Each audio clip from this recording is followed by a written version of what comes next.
মঞ্চে উপস্থিত Indian secular ফ্রন্টের সাধারণ সম্পাদক বিশ্বজিৎ মাইতি দা, সিপিআইএম এর নেতৃত্ব শতরূপ দাস সহ অন্যান্য নেতৃত্ব, প্রত্যেককে সম্মান শ্রদ্ধা জানাই।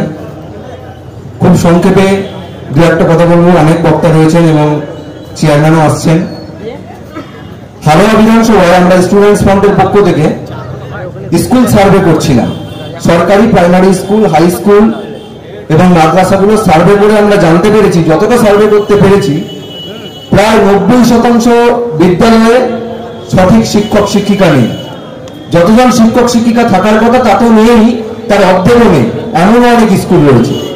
স্কুলগুলোর আশপাশে নোংরা ফেলা থেকে শুরু করে স্কুলগুলোর আশপাশে জলা জমি করে রেখে দিয়েছে, সেখানে পাট কাটা হচ্ছে এবং সেইখানে আমডাঙ্গা, পাশের বিধানসভা, সেইখানে আমডাঙ্গা একজন বাচ্চা পড়ে জলে পড়ে সে মারা গিয়েছে। এরকম ঘটনা ঘটছে।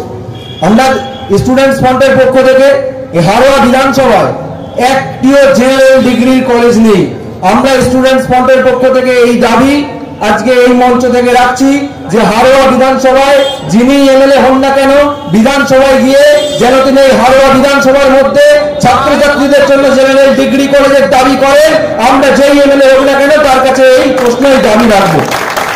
একই সঙ্গে আপনাদেরকে বলবো, এই বিধানসভায় বছরের পর বছর লোকসভা ইলেকশন হোক, বিধানসভা ইলেকশন হোক, পঞ্চায়েত ইলেকশন হোক, কোন ইলেকশনে শাসক দল ভোট করতে দেয় না, সাধারণ মানুষের ভোটাধিকার প্রয়োগ করতে দেয় না। তাই সাধারণ মানুষকে জোট বেঁধে এই বিধানসভা উপনির্বাচনে বুথে বুথে আমাদের নেতৃত্ব থেকে শুরু করে বাম নেতৃত্বদেরকে একসঙ্গে নিয়ে আপনারা লড়াই করে আপনাদের ভোটাধিকার আপনাদেরকে বুঝে নিতে হবে এবং পিয়ারুল ইসলামকে আগামী 13 তারিখ খাম চিহ্নে ভোট দিয়ে বিধানসভায় পাঠাতে হবে। সেই দায়িত্বটা আপনাদেরকে নিতে হবে। এই কথা বলে একটা স্লোগান দেবো, আমার সঙ্গে স্লোগানে গড়া মেলাবেন। আমি সমাপ্ত করবো। চুপচাপ, চুপচাপ, চুপচাপ। ইনকলাব জিন্দাবাদ, স্টুডেন্টস ফ্রন্ট জিন্দাবাদ, ইন্ডিয়ান সেকুলার ফ্রন্ট জিন্দাবাদ। ধন্যবাদ ভাইকে। এর পরে পরেই আপনারা জানেন লড়াকু সৈনিক উত্তর 24 পরগনার কে কি ভাবেন জানি না, আমি যেটা ভাবি, বেশ কিছু অঞ্চলে দেখেছি আমাদের সিপিআইএম পার্টি তিনি করতে পারেন, কিন্তু মানুষের একদম কাছের হয়ে কিভাবে আমি ছোট্ট করে দেবো আগামী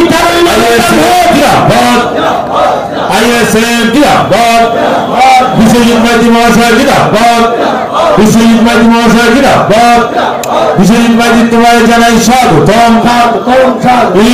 ইনকিলাব, ইনকিলাব। এই 13 নভেম্বর যে ভোটটা উপনির্বাচন, এই উপনির্বাচনকে কেন্দ্র করে 2-4টা কথা বলছি। দেখুন, এই 13 নভেম্বর উপনির্বাচনের এই ভোটটা তৃণমূল কংগ্রেসের মুখ্যমন্ত্রী মমতা বন্দ্যোপাধ্যায়কে ফেলে দেওয়া ভোট না, কিন্তু এবং এই বিজেপি এসে যাবে এমন ভোট নাই কিন্তু এই তারিখ যে উপনির্বাচনটা আছে। আমি একটা কথা সকলকে বলতে চাই, বিশেষ করে তৃণমূল কংগ্রেসের যে সমস্ত ভাইরা আছেন যারা লুট করেন ভোট, মানুষের ভোট দিতে দেন না, মানুষের আই কার্ড কেড়ে নেন, সেই সমস্ত হাওড়া বিধানসভার নেতাদের বলছি, অন্তত একটা ভালো কাজ করেন এই ভোটে।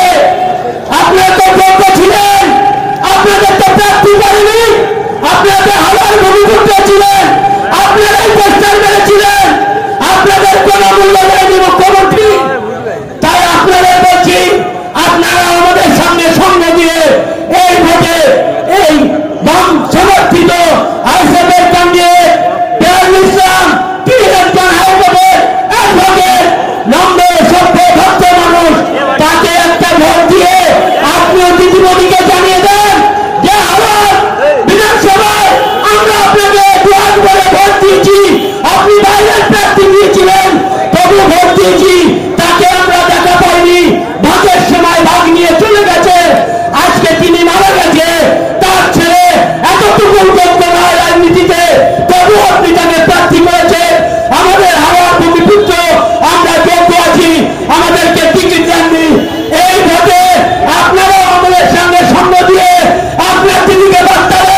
বক্তব্য এখানেই শেষ করছি।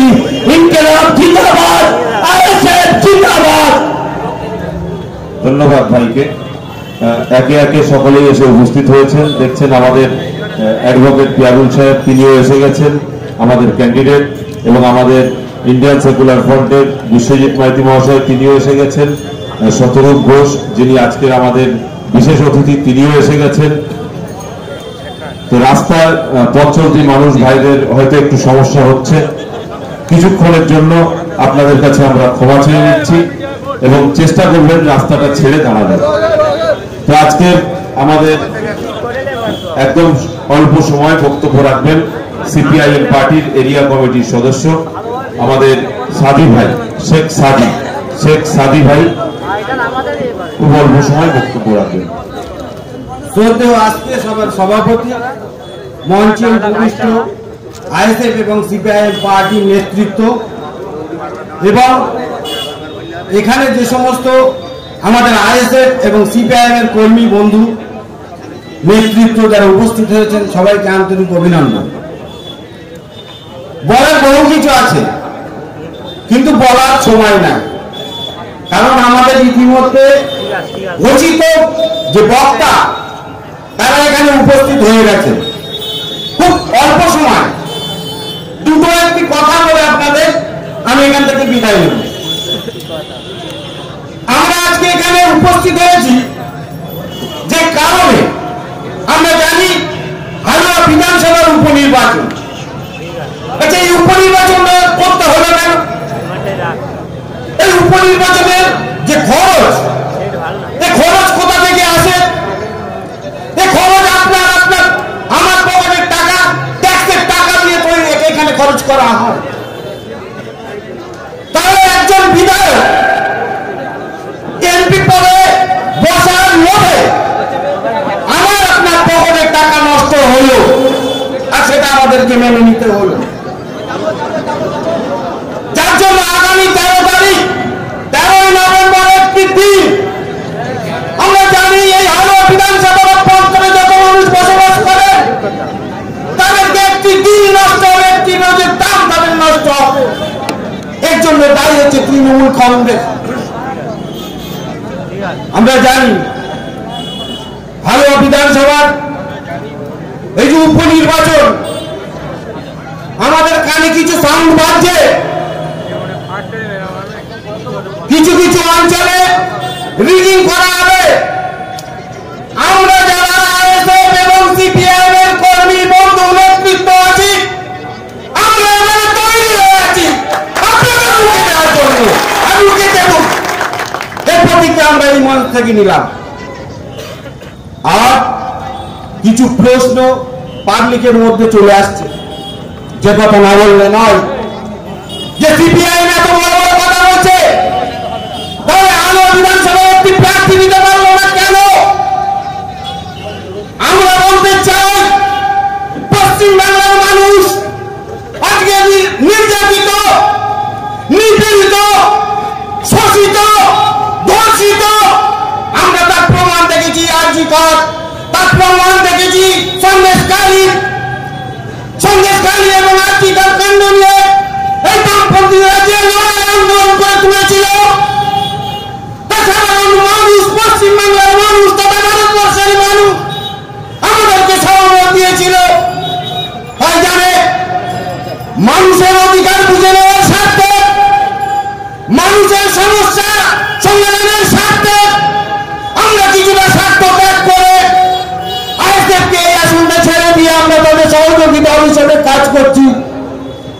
প্রার্থী আমরা দিতে পারতাম যদি পশ্চিম বাংলায় 294টা নয়, যদি 2094টা সিট থেকে থাকে, এই সিপিআইএম পার্টি 294টা সিট কেন 2000 সিটে কোন 10টা করে প্রার্থী দিয়ে সিপিআইএম একাই লড়াই করতে পারে, সে ক্ষমতা সিপিআইএম থাকে।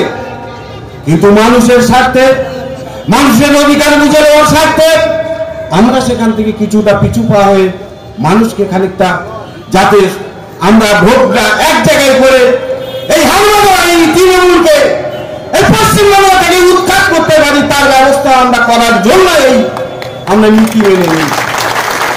আর যে কথা বলার, আগামী 13ই নভেম্বর আমরা হালুয়ার বুকে সেমিফাইনাল খেলবো।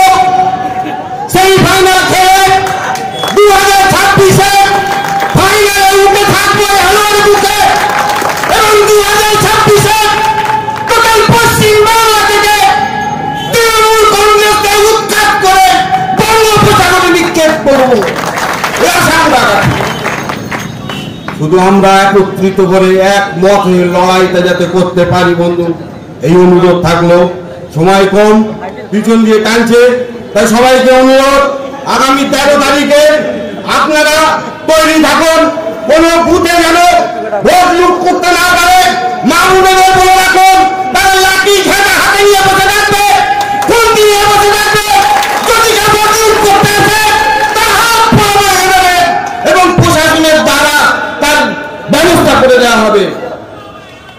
তাই আমরা বলছি, আপনারা তৈরি থাকবেন, ভোটটাকে যাতে সকাল সকাল করাতে পারি তার ব্যবস্থা করবেন, এবং আমাদের পিয়ারুল ভাইকে খামচিহ্নে ভোট দিয়ে বিপুল ভোটে জয়যুক্ত করবেন। এইটুকু আশা রেখে আমি আমার সংক্ষিপ্ত বক্তব্য শেষ করলাম। ইনকিলাব জিন্দাবাদ। ধন্যবাদ আমাদের সাথী ভাইকে, খুবই মূল্যবান কথা বলেছেন। আমরা সবাই তৈরি আছি তো নাকি? আওয়াজ নেই, তৈরি আছি তো? 13 তারিখে সকাল সকাল ইভিএম মেশিনে যে কোন চিহ্নে ভোট দেবেন? খাম চিহ্নে, মাথায় রাখবেন। এখন আমাদের মধ্যে এসে উপস্থিত হয়েছেন আমাদের